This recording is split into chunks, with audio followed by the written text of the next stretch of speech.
Hi, it's Dan Harlan. I'm here with Roberto Giobbi. How are you? Hey, fine. It's such a pleasure to have you here. We're going to talk about it's the Card College Light Trilogy. Okay, light, That's right. lighter, lightest.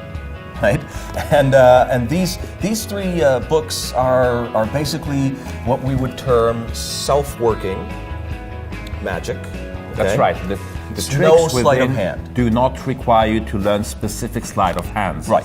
If you follow the instructions, in other words, it will happen. Yeah, yeah. And how did the idea for writing the trilogy come about?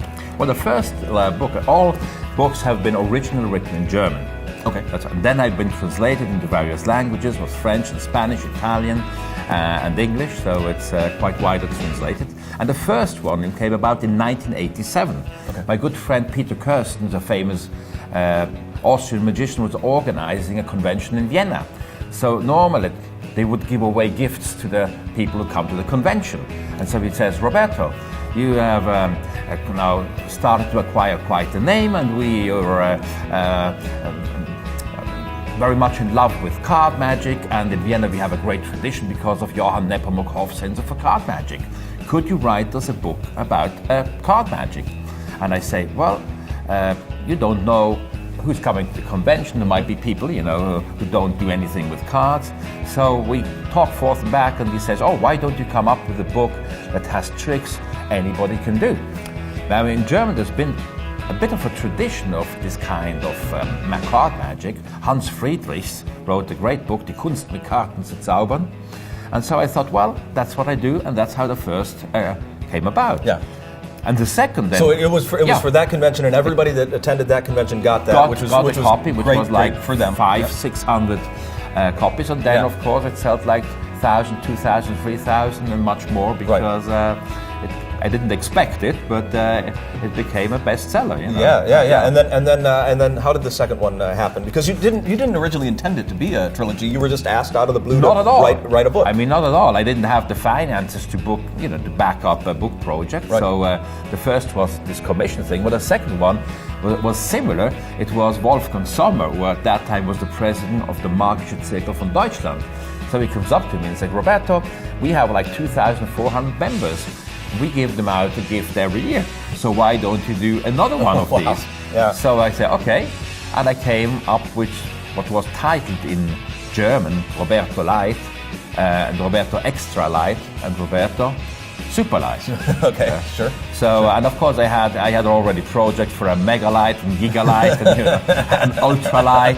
Yeah. But I thought 3 is enough, that's a tripod stand on 3 feet, 3 books on a subject is enough. And so that's and the third one. Well, the third one was an interesting thing.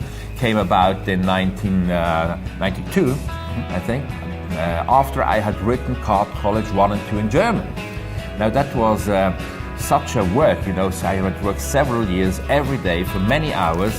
You're like a marathon man. Yeah. You're a marathon. Once you arrive, you cannot just stop. You can drop dead. So I had to run a little further, and running a little further using the remaining energy was writing. I wrote in a month or so. I wrote the Super Light, which is called here Card College the lightest. The lightest. Yeah. So you were commissioned for this, and then commissioned again for that one, and then you just couldn't stop. You couldn't stop yourself. Had to be so done. You had to do it. How did you come up with the name Light, and what does that exactly mean? So this has to be explained maybe for our friends in the New World, because the term light had been attached in Europe to what you call here diet. So for instance, what you call it Diet Coke, in Europe we call Coca-Cola Light. Yeah, and we spell it wrong now, L-I-T-E, to be, a diet. Yeah, that's the illiteracy part of America. No, I didn't say that. You say that. Dan Harlan said I didn't say that. We don't mind. We know. Well, you have Toys R Us. With the way R going the wrong way and all that. Has a lot to do with why people are more illiterate than they should be. Anyway, so this light had to do with the fact that I was known at that time as a youngster to do very difficult things. I started to do the first performances at the European conventions. It was at Ron Macmillan's conventions, for instance, a very young chap, as a 19-year-old, I think, was the first time. I started to do some lectures, and of course, people always associate, oh, Roberto Giobbi, he does the difficult stuff. So I thought the title would be Roberto Light, would be, without calories, as a metaphor, without technical calories. Yeah. And the title was very successful in German. Sure. But it's still successful, especially when you know it and when you see what the subtitle is, because that helps to explain it. But you might want to explain that too. Professional card magic without sleight of hand sounds like an oxymoron. Sounds like how could it be professional and without sleight of hand? Not have sleight of hand. The thing is that the professional aspects, of course, involve first of all the person itself. Her or himself. That's the most important thing in any. Then the effect. Then the methods, the presentations, all of that, there is a structure to what is important. And I've always tried in these books not only to give tricks that have a light method, which is not so difficult, but to give tips on how to relate with the spectator, how to come up with a presentation. That's very important, the presentation that justifies why you're dealing two packets. So they say, we're speaking about the yin or the yang, or the left and the right side of the brain, or intuition or the intellect, something like that. Sure. So why do you upjog the card, So you're programming a computer or whatever, which is not my idea, it's been used before, but self-working card tricks, let's stick to that technical term just for us. We don't use that when we talk to other people who are outside of magic. When we do self-working, there are a lot of procedures that are necessary because we can't palm or side steal or second deal.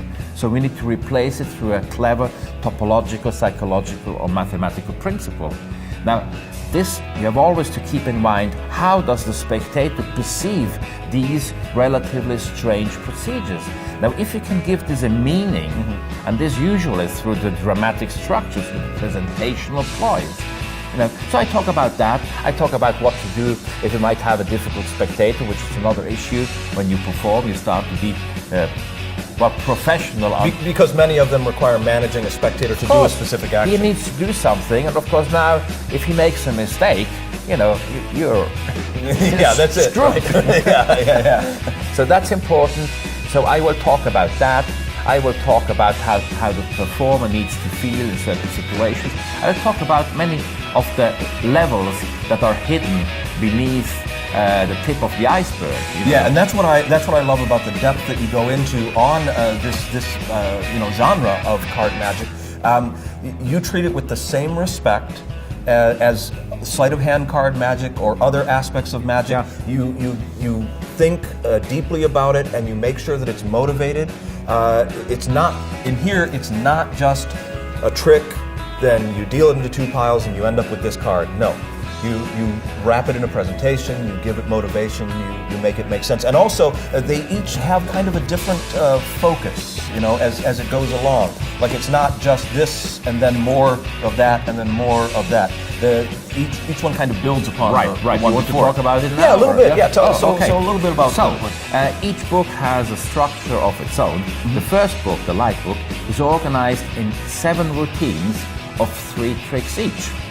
So every routine has a beginning routine, it has a middle routine, it has an end routine, and of course that is for the really beginning magician as well as for a professional magician. Many professionals have told, Roberto, I'm using several of your tricks, because they are good tricks. Right. But if you don't know anything about magic, this not only teaches you a good trick, 1, 2, 3, it not only teaches you good procedures, polyvalent methods, can be a mathematical measure, a psychological ploy, a topological little thing, that you get with it, but automatically you will get a feeling on how to link different effects, how to go from one to the other in elegance, how to link, for instance, with a theme. Every routine has a theme that goes like a fil rouge through the 3 tricks. Yeah. So that was the idea for the first book. Great. And the second book, I thought, now they know that, so I had 4 sections. So section 1 was 7 tricks that would be good as an opener. Section 2 is 7 tricks that are good for a middle trick. And section 3 are 7 tricks that are good as finale tricks. And now, of course, you have to know how to arrange it. And they've seen that structure in well, here. So they now, already learned that. Yep. However, I did add a fourth chapter. Okay. And the fourth chapter is about routining. Okay. So I give, it's like a little essay. I give suggestions how you can link, what you have to look for, what's the idea, how do you get the crescendo, how do you need to mix phenomena. It's important, you can't only do 3 predictions or 3 productions, you know. It's good to start with a production, then maybe a prediction, and then, or do a transposition or transformation, and then end with a prediction, which is a mental phenomena, which usually is more abstract, you know, and it's good to start with something more visual, where the effect happens quicker, and then you stop. When you got the attention and you fascinated them, you know, then you can end up with a mental thing, which usually is very memorable, strong, and people go, wow, that's incredible, you know, and how could that be? Yeah. So that was the issue on me. Awesome. And then I said, here, we go to graduation, which is 21 tricks which can be arranged in any way. And I still give an extra chapter at the end, which I thought was original. I had never read something like that. And it's an essay on how to solve problems that normally are solved by a technique, and to solve them with something that is not a technique. Right. So I might, you know, teach how to do a false card, or how to, you know, that can be simple things, of course, that are in card college or something. Yeah. Or how do you control a top stock without learning an in-job technique? You know, a simple thing is just shuffle the face, and at some point say something, put it on top, and go like this. Or you know, or how do you shuffle it in the cards from the top, just cutting them, doing some things like that. And there are how to switch a deck, how to, you know, during a little trick that I give, and you perform that as a good effect, but you automatically switch a deck. So that allows you to do the next trick, which might entail a complex setup, which you cannot set up in front of the eyes of the spectator. Yeah. So it's a whole chapter on how to solve technical problems without sleight of hand. Which honestly is great, even if you are into sleight of hand. Obviously, you're going to recognize, you know, the brilliance just in what you've heard there. How everything builds as a routine. You're introduced to that. Then you get to pick and choose to make your own routines, and then you get to learn how to develop further routines or enhance the ones that you already have, you know, by eliminating some of the cumbersome sleight of hand. If you know, and honestly, these are great for a beginner.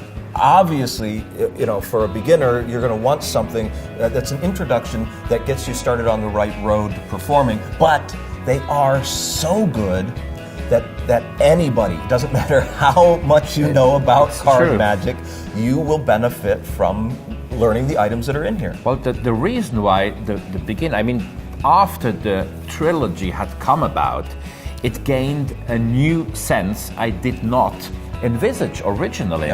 And the sense it got, it was a complement to Card College. Then in 92 I started to write Card College 1 and 2, 94 Card College 3 and 4, and 2003 Card College 5. So now it's a full body. And of course, when you start to study Card College, you get the overhand shuffle, which is not that difficult, but still, it will take you a day or a week or something. Then you go into a little bit more complex things, controls and forces. And you know, you have to retire to your studio for a few weeks and practice. You can't just read it and go out and say, hey, look at that. That's, you know, that would be a bad thing. But to motivate yourself, because that's the most important thing when you want to learn something, is your inner motivation, your belief that it can be done, and your enjoyment when you're doing it. That's important, because if you don't have that, you have nothing to share. A trick alone is just a show off. You have to do something. The Japanese say everything which is done by hand carries something by the person who does it.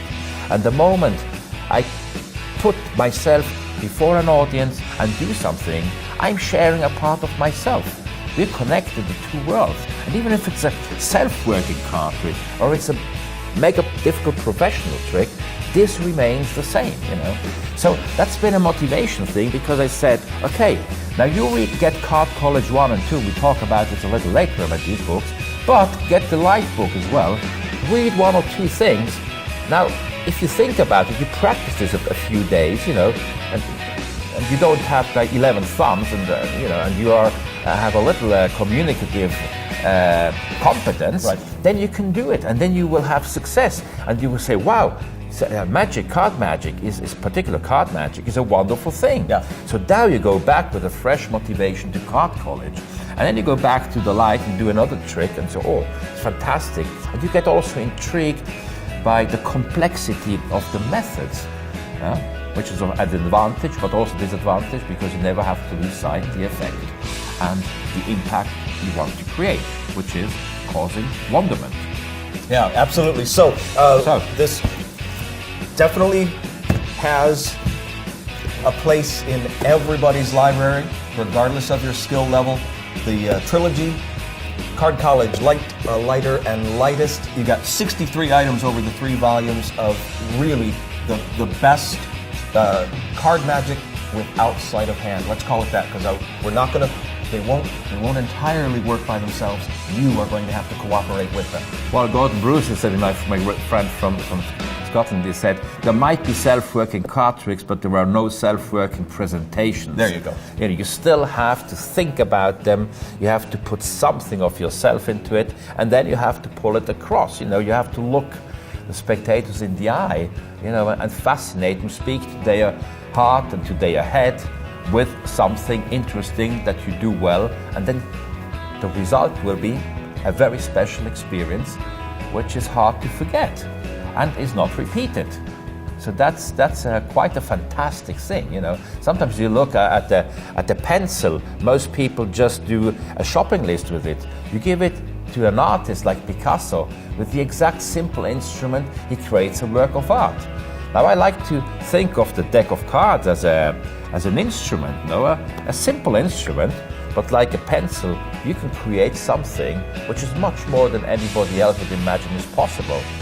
So, and here is many ideas of how you can do that. Yeah, absolutely. Thank you so much for bringing it. You're welcome, Dan. All the best. Thanks. Cheers.